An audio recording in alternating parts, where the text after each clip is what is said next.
अकबर का साला हमेशा से ही बीरबल की जगह लेना चाहता था। अकबर जानते थे कि बीरबल की जगह ले सके ऐसा बुद्धिमान इस संसार में कोई नहीं है। फिर भी जोरू के भाई को वह सीधी ना नहीं बोल सकते थे। ऐसा करके वह अपनी लाडली बेगम की बेरुखी मोल नहीं लेना चाहते थे। इसीलिए उन्होंने अपने साले साहब को एक कोयले से भरी बोरी दे दी और कहा कि जाओ और इसे हमारे राज्य के सबसे मक्कार और लालची सेठ दमनीलाल को बेच कर दिखाओ। अगर तुम ये काम कर गए तो तुम्हें बीरबल की जगह वजीर बना दूंगा। अकबर की इस अजीब शर्त को सुनकर साला अचंभे में पड़ गया। वह कोयले की बोरी लेकर चला तो गया, पर उसे पता था कि वह सेठ किसी की बातों में नहीं आने वाला, ऊपर से वह उल्टा उसे ही चूना लगा देगा। हुआ भी यही, सेठ दमनीलाल ने कोयले की बोरी के बदले एक ढेला भी देने से इनकार कर दिया। साला अपना सा मुंह लेकर महल वापस लौट आया और अपनी हार स्वीकार कर ली। अब अकबर ने वही काम बीरबल को करने को कहा। बीरबल कुछ सोचे और फिर बोले कि सेठ दमनीलाल जैसे मक्कार और लालची सेठ को यह कोयले की बोरी क्या मैं सिर्फ कोयले का एक टुकड़ा ही 10,000 रुपये में बेच आऊंगा। ये बोलकर वह तुरंत वहां से रवाना हो गए। सबसे पहले उसने एक दर्जी के पास जाकर एक मखमली कुर्ता सिलवाया, हीरे मोती वाली मालाएं गले में डाली, महंगी जूती पहनी और कोयले को बारीक सुरमे जैसा पिसवा लिया। फिर उसने पिसे कोयले को एक सुरमे की छोटी चमकदार डिब्बी में भर लिया। इसके बाद बीरबल ने अपना भेष बदल लिया और एक मेहमान घर में रुककर इश्तिहार दे दिया कि बगदाद से बड़े शेख आए हैं जो करिश्माई सुरमा बेचते हैं, जिसे आंखों में लगाने से मरे हुए पूर्वज दिख जाते हैं और यदि उन्होंने कहीं कोई धन गाड़ा है तो उसका पता बताते हैं। ये बात शहर में आग की तरह फैली। सेठ दमनीलाल को भी ये बात पता चली। उसने सोचा ज़रूर उसके पूर्वजों ने कहीं न कहीं धन गाड़ा होगा।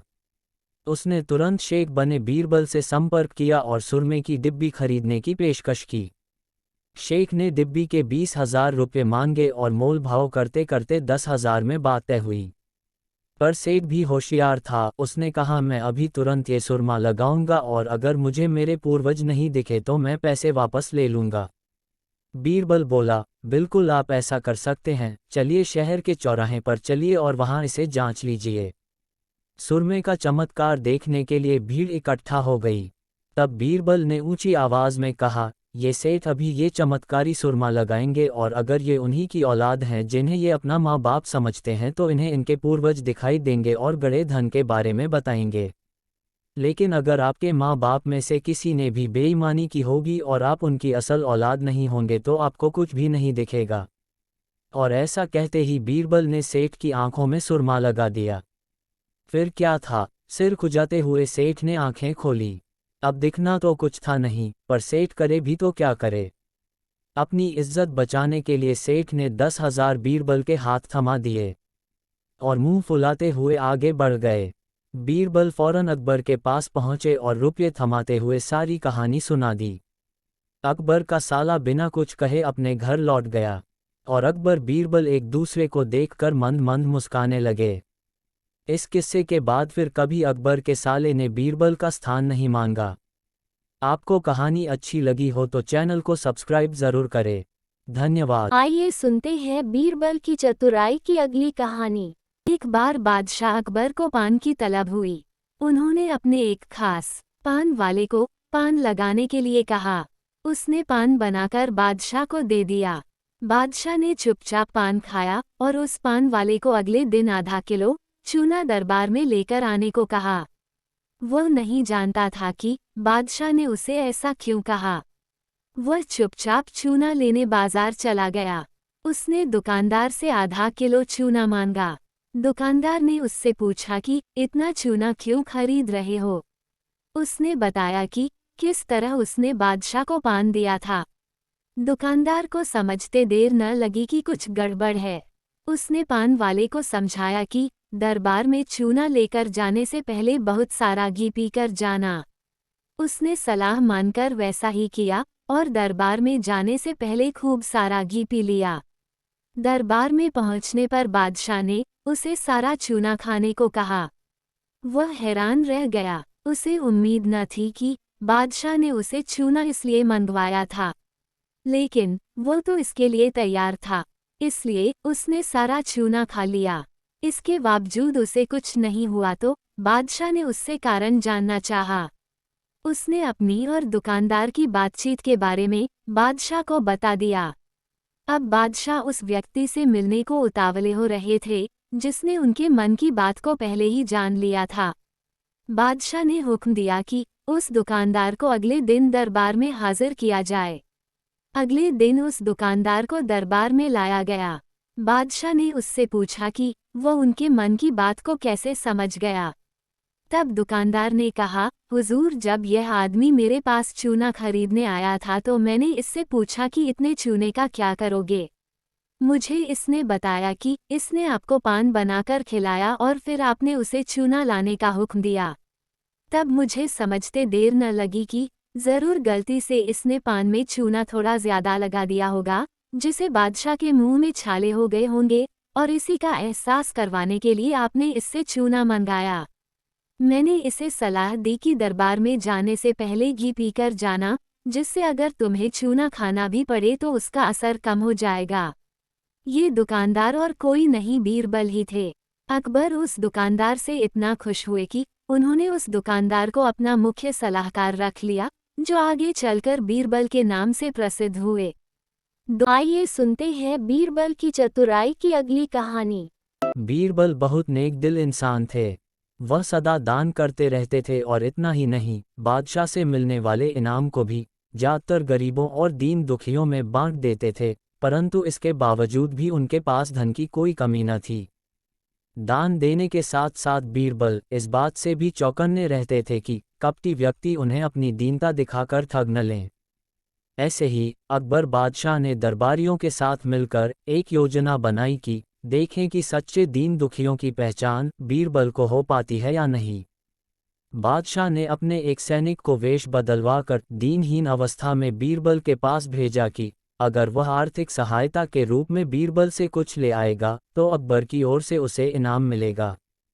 एक दिन जब बीरबल पूजा पाठ करके मंदिर से आ रहे थे तो भेष बदले हुए सैनिक ने बीरबल के सामने आकर कहा, हुजूर दीवान, मैं और मेरे 8 छोटे बच्चे हैं जो 8 दिनों से भूखे हैं।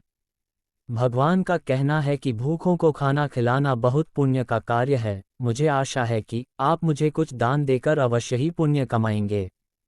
बीरबल ने उस आदमी को सिर से पांव तक देखा और एक क्षण में ही पहचान लिया कि वह ऐसा नहीं है जैसा वह दिखावा कर रहा है। बीरबल मन ही मन मुस्कुराए और बिना कुछ बोले ही उस रास्ते पर चल पड़े जहां से होकर एक नदी पार करनी पड़ती थी। वह व्यक्ति भी बीरबल के पीछे पीछे चलता रहा। बीरबल ने नदी पार करने के लिए जूती उतारकर हाथ में ले ली। उस व्यक्ति ने भी अपने पैर की फटी पुरानी जूती हाथ में लेने का प्रयास किया। बीरबल नदी पार कर कंकरीले मार्ग आते ही 2-4 कदम चलने के बाद ही जूती पहन लेता। बीरबल ये बात भी गौर कर चुके थे कि नदी पार करते समय उसका पैर धुलने के कारण वह व्यक्ति और भी साफ सुथरा, चिकना, मुलायम गोरी चमड़ी का दिखने लगा था, इसलिए वह मुलायम पैरों से कंकरीले मार्ग पर नहीं चल सकता था। दीवान जी, लगता है मुझ दीन की पुकार आपने सुनी नहीं, पीछे आ रहे व्यक्ति ने कहा। बीरबल बोले, जो मुझे पापी बनाए मैं उसकी पुकार कैसे सुन सकता हूँ। क्या कहा? क्या आप मेरी सहायता करके पापी बन जाएंगे? हाँ, वह इसलिए कि शास्त्रों में लिखा है कि बच्चे का जन्म होने से पहले ही भगवान उसके लिए भोजन की व्यवस्था भी कर देता है। ये भी कहा जाता है कि भगवान इंसान को भूखा उठाता है पर भूखा सुलाता नहीं है। इन सब बातों के बाद भी तुम अपने आप को 8 दिन से भूखा कह रहे हो। इन सब स्थितियों को देखते हुए यही समझना चाहिए कि भगवान तुमसे रुष्ट हैं और वह तुम्हें और तुम्हारे परिवार को भूखा रखना चाहते हैं, लेकिन मैं उसका सेवक हूँ। अगर मैं तुम्हारा पेट भर दूँ तो ईश्वर मुझ पर रुष्ट होगा ही। मैं ईश्वर के विरुद्ध नहीं जा सकता, न बाबा ना। मैं तुम्हें भोजन नहीं करा सकता क्योंकि यह सब कोई पापी ही कर सकता है। बीरबल का ये जवाब सुनकर वह चला गया। उसने इस बात की बादशाह और दरबारियों को सूचना दी। बादशाह अब ये समझ गए कि बीरबल ने उसकी चालाकी पकड़ ली है। अगले दिन बादशाह ने बीरबल से पूछा, बीरबल, तुम्हारे धर्म कर्म की बड़ी चर्चा है पर तुमने कल एक भूखे को निराश ही लौटा दिया, क्यों? हुजूर, मैंने किसी भूखे को नहीं बल्कि एक ढोंगी को लौटा दिया था, और मैं ये बात भी जान गया हूँ कि वह ढोंगी आपके कहने पर मुझे बेवकूफ़ बनाने आया था। अकबर ने कहा, बीरबल, तुमने कैसे जाना कि यह वाकई भूखा न होकर ढोंगी है? उसके पैरों और पैरों की चप्पल देखकर ये सच है कि उसने अच्छा भेष बनाया था, मगर उसके पैरों की चप्पल कीमती थी। बीरबल ने आगे कहा, माना कि चप्पल उसे भीख में मिल सकती थी, पर उसके कोमल मुलायम पैर तो भीख में नहीं मिले थे, इसलिए कंकर की गढ़न सहन न कर सके। इतना कहकर बीरबल ने बताया कि किस प्रकार उसने उस मनुष्य की परीक्षा लेकर जान लिया कि उसे नंगे पैर चलने की भी आदत नहीं, वह दरिद्र नहीं बल्कि किसी अच्छे कुल का खाता कमाता पुरुष है। बादशाह बोले, क्यों न हो, वह मेरा खास सैनिक है।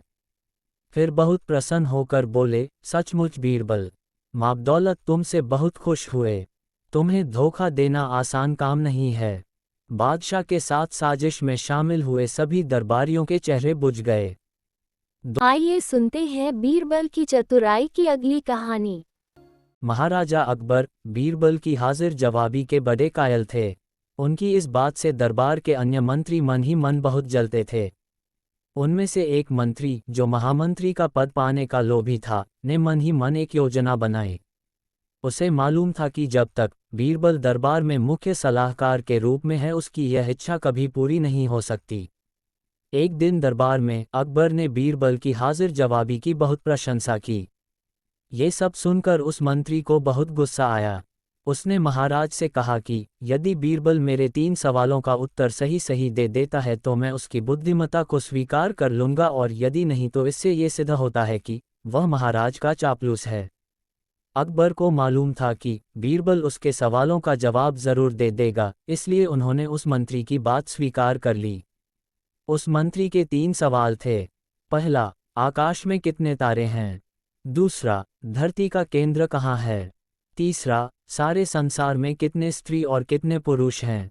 अकबर ने फौरन बीरबल से इन सवालों के जवाब देने के लिए कहा, और शर्त रखी कि यदि वह इनका उत्तर नहीं जानता है तो मुख्य सलाहकार का पद छोड़ने के लिए तैयार रहे। बीरबल ने कहा, जो आज्ञा महाराज। पहले सवाल के जवाब में बीरबल ने एक भेड़ मंगवाए और कहा, जितने बाल इस भेड़ के शरीर पर हैं आकाश में उतने ही तारे हैं। मेरे दोस्त, अगर तुम चाहो तो गिनकर तसल्ली कर लो, बीरबल ने मंत्री की तरफ मुस्कुराते हुए कहा। दूसरे सवाल के जवाब में बीरबल ने जमीन पर कुछ लकीरें खींची और कुछ हिसाब लगाया। फिर एक लोहे की छड़ मंगवाई गई और उसे एक जगह गाड़ दिया, और बीरबल ने महाराज से कहा, महाराज, बिल्कुल इसी जगह धरती का केंद्र है, चाहे तो आप इन मंत्री जी को कहे कि वो इसे जांच लें। महाराज बोले, ठीक है, अब तीसरे सवाल के बारे में कहो। अब महाराज, तीसरे सवाल का जवाब बहुत मुश्किल है, क्योंकि इस दुनिया में कुछ लोग ऐसे हैं जो ना तो स्त्री की श्रेणी में आते हैं और ना ही पुरुषों की श्रेणी में। उनमें से कुछ लोग तो हमारे दरबार में भी उपस्थित हैं, जैसे कि ये मंत्री जी।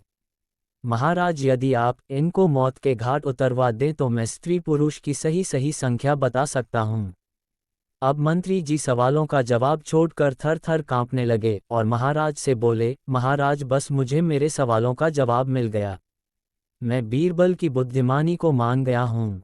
महाराज हमेशा की तरह बीरबल की तरफ देखकर हंसने लगे और इसी बीच वह मंत्री दरबार से खिसक लिया। आइए सुनते हैं बीरबल की चतुराई की अगली कहानी। अकबर के महल में कई कीमती सजावट की वस्तुएं थीं, लेकिन एक गुलदस्ते से अकबर को खास लगाव था। इस गुलदस्ते को अकबर हमेशा अपनी पलंग के पास रखवाते थे। एक दिन अचानक महाराज अकबर का कमरा साफ करते हुए उनके सेवक से वह गुलदस्ता टूट गया। सेवक ने घबराकर उस गुलदस्ते को जोड़ने की बहुत कोशिश की, लेकिन नाकाम रहा। हार कर उसने टूटा गुलदस्ता कूड़ेदान में फेंक दिया और दुआ करने लगा कि राजा को इस बारे में कुछ पता ना चले। कुछ देर बाद महाराज अकबर जब महल लौटे तो उन्होंने देखा कि उनका प्रिय गुलदस्ता अपनी जगह पर नहीं है। राजा ने सेवक से उस गुलदस्ते के बारे में पूछा तो सेवक डर के मारे कांपने लगा। सेवक को जल्दी में कोई अच्छा बहाना नहीं सूझा, तो उसने कहा कि महाराज, उस गुलदस्ते को मैं अपने घर ले गया हूँ ताकि अच्छे से साफ कर सकूं। ये सुनते ही अकबर बोले, मुझे तुरंत वो गुलदस्ता लाकर दो। अब सेवक के पास बचने का कोई रास्ता नहीं था। सेवक ने महाराज अकबर को सच बता दिया कि वो गुलदस्ता टूट चुका है। ये सुनकर राजा आग बबूला हो गए। क्रोध में राजा ने उस सेवक को फांसी की सजा सुना दी। राजा ने कहा, झूठ मैं बर्दाश्त नहीं करता हूँ। जब गुलदस्ता टूट ही गया था तो झूठ बोलने की क्या जरूरत थी। अगले दिन इस घटना के बारे में जब सभा में जिक्र हुआ तो बीरबल ने इस बात का विरोध किया। बीरबल बोले कि झूठ हर व्यक्ति कभी न कभी बोलता ही है। किसी के झूठ बोलने से अगर कुछ बुरा या गलत नहीं होता तो झूठ बोलना गलत नहीं है। बीरबल के मुंह से ऐसे शब्द सुनकर अकबर उसी समय बीरबल पर भड़क गए। उन्होंने सभा में लोगों से पूछा कि कोई ऐसा है यहाँ जिसने झूठ बोला हो। सब ने राजा को कहा कि नहीं, वो झूठ नहीं बोलते। ये बात सुनते ही राजा ने बीरबल को राज्य से निकाल दिया। राज दरबार से निकलने के बाद बीरबल ने ठान ली कि वो इस बात को साबित करके रहेंगे कि हर व्यक्ति अपने जीवन में कभी न कभी झूठ बोलता है। बीरबल के दिमाग में एक तरकीब आई, जिसके बाद बीरबल सीधे सुनार के पास गए। उन्होंने सुनार से सोने की गेहूं जैसी दिखने वाली बाली बनवाए और उसे लेकर महाराज अकबर की सभा में पहुंच गए। अकबर ने जैसे ही बीरबल को सभा में देखा तो पूछा कि अब तुम यहाँ क्यों आए हो। बीरबल बोले, जहाँ पनाह आज ऐसा चमत्कार होगा जो किसी ने कभी नहीं देखा होगा। बस आपको मेरी पूरी बात सुननी होगी। राजा अकबर और सभी सभापतियों की जिज्ञासा बढ़ गई और राजा ने बीरबल को अपनी बात कहने की अनुमति दे दी। बीरबल बोले, आज मुझे रास्ते में एक सिद्ध पुरुष के दर्शन हुए। उन्होंने मुझे ये सोने से बनी गेहूं की बाली दी है और कहा कि इसे जिस भी खेत में लगाओगे वहां सोने की फसल उगेगी। अब इसे लगाने के लिए मुझे आपके राज्य में थोड़ी सी जमीन चाहिए। राजा ने कहा, ये तो बहुत अच्छी बात है, चलो हम तुम्हें जमीन दिला देते हैं। अब बीरबल कहने लगे कि मैं चाहता हूं कि पूरा राज दरबार यह चमत्कार देखे। बीरबल की बात मानते हुए पूरा राज दरबार खेत की ओर चल पड़ा। खेत में पहुंचकर बीरबल ने कहा कि इस सोने से बनी गेहूं की बाली से फसल तभी उगेगी जब इसे ऐसा व्यक्ति लगाए जिसने जीवन में कभी झूठ न बोला हो। बीरबल की बात सुनकर सभी राजा दरबारी खामोश हो गए और कोई भी गेहूं की बाली लगाने के लिए तैयार नहीं हुआ। राजा अकबर बोले कि क्या राजदरबार में कोई ऐसा व्यक्ति नहीं है जिसने अपने जीवन में कभी झूठ न बोला हो। सभी खामोश थे। बीरबल बोले, जहां पनाह अब आप ही इस बाली को खेत में रोप दीजिए। बीरबल की बात सुनकर महाराज का सिर झुक गया। उन्होंने कहा, बचपन में मैंने भी कई झूठ बोले हैं, तो मैं इसे कैसे लगा सकता हूँ। इतना कहते ही बादशाह अकबर को ये बात समझ आ गई कि बीरबल सही कह रहे थे कि इस दुनिया में कभी न कभी सभी झूठ बोलते हैं। इस बात का एहसास होते ही अकबर उस सेवक की फांसी की सजा को रोक देते हैं। बिना सोचे समझे किसी को बड़ा दंड नहीं देना चाहिए। हर काम को सोच विचार कर ही किया जाना चाहिए। साथ ही एक छोटे से झूठ की वजह से किसी व्यक्ति का चरित्र आंकलन भी नहीं किया जाना चाहिए, क्योंकि कुछ परिस्थितियां ऐसी होती है कि लोग झूठ बोल देते हैं। इसका मतलब ये नहीं होता कि वो इंसान बुरा है।